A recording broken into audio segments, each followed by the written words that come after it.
কি চাইতাছেন? কি চাইতাছি মানে আমি বুঝলাম না ব্যাপারটা। মানে কয় টাকার বিনিময় আমাকে আপনি জামাইরে ছাড়ুন কোন? শুনেন, আপনারা গরিব মানুষ, আপনাদের দিকে একটু তাকানি লাগে। আর আপনার স্বামীর যদি ছাড়তে হয় কমসে কম 50,000 টাকা লাগবে। কি কোন স্যার? এত টাকা কই পাবো স্যার? আমরা গরিব মানুষ, দিন মজুর, দিন আনি দিন খাই স্যার। আমরা এত টাকা নাই স্যার। কিচ্ছু করার নাই, তাহলে আপনি আসেন। আমি মামলা ফাইল তৈরি হয়েছে, ঠিক আছে? স্যার আমি কিছু টাকা আনছি স্যার, এই টাকাটা আমি দিতে পারি। কত টাকা আনছেন? 25,000 স্যার। 25,000 আনছেন? এর বেশি স্যার আর দিতে পারবো না। আচ্ছা, টাকাটা দেন, দিয়া আপনি যান গা, আমি একটু পরে সারার ব্যবস্থা করতেছি। স্যার দিবেন তো? বললাম না কথা বেশি কন। স্যার স্যার দিন স্যার। আপনি টাকাটা দেন।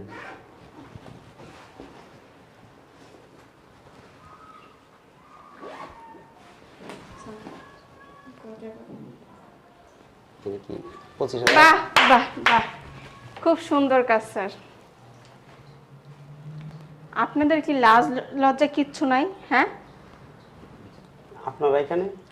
আমরা এখানে আসলাম যে আপনাদের বোঝানোর জন্য, কিন্তু আয়সা দেখতেছি আমরা এত কষ্ট করে এত লড়াই করে এই দেশটা স্বাধীন করছি আজকের এই দিনটা দেখার জন্য। বলতে দিতেছেন? আমি কি বলতে চাইতেছি আপনি বুঝতে পারতেছেন না? আপনি ওনার থেকে ঘুষ কেন নিলেন? কই না তো, ওনার কাছে টাকাটা বের করেন। ঘুষ নিয়ে নেই তো আমি। বের করতে বলছে, ঘুষ নেন নাই, কি নিচ্ছেন?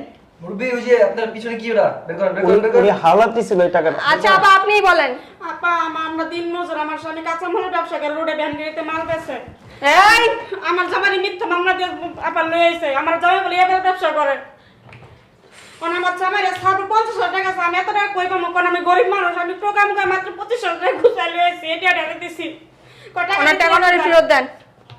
আপনি মিথ্যা কথা বলতেছেন কেন? মিথ্যা কথা। কে মিথ্যা বলতেছে ওটা বুঝেই দিতেছে। একজন অসহায় নারী কখনো এইভাবে কান্নাকাটি করে মিথ্যা কথা বলে না। হ্যাঁ, আমরা দেশটা স্বাধীন করছি যে আমাদের দেশে কোনো ঘুষখোর সুদখোর কোনো কিচ্ছু থাকবে না। থানায় আপনাদের কেন বসানো হয়েছে? আমরা আগেই বইলা দিছি, যদি কোনো ঘুষখোর থাকেন তারা নিজের ইচ্ছাকৃতভাবে পদত্যাগ করবেন। তো আপনি আবার এই চেয়ারে বসে ঘুষ নিতেছেন কেন? আপনি এই সাহসটা পাইছেন কোথা থেকে? আমরা আসছিলাম যে আপনাদের ভালো মতো বুঝাই দিয়ে যাবো, কিন্তু আইসা দেখতেছি আপনি ওনা থেকে ঘুষ নিতেছেন কেন? ঘুষ নিয়ে নেই তো, ঘুষ ওর নিয়ে হাত নেই। চেক দে, ওর হাত চেক দে দেখ। ঘুষ নেন নাই? উনি বলতেছে আপনি ঘুষ নিছেন আর আপনি বলতেছেন টাকা দেন। ভালো ভালো টাকা ওনারা ফেরত দেন। আর ওনার জামাইরে কেন আনছেন? ওনার জামাই ইয়াবার ব্যবসা করে, এই জন্য আনছি। আবার ব্যবসা করে। ছাত্ররা তো এখন রাস্তায় আছে, ওনারা দেখতেছে না? হ্যাঁ, এটা তো আমাদের কাছে কমপ্লেইন আসছে, আমাদের সোর্সের মাধ্যমে কমপ্লেইন আসছে যে আমরা ওখানে একজনের তরকারি এখন তো ব্যবসা। কিছু হইলে 19-20 হইলে আগে ছাত্ররা জানে, তারপর পুলিশ। তো ওনারা না জানে দেওয়াল টোকা আপনার কাছে চলে আসছে। আপনারা জীবনও ভালো হবেন না। হ্যাঁ, আপনাদের কি শরম বলতে কিচ্ছু নাই? আপনারা কি ভাত খান না গু খান? হ্যাঁ, লাস্ট শরমের মাথা খায় নিছেন?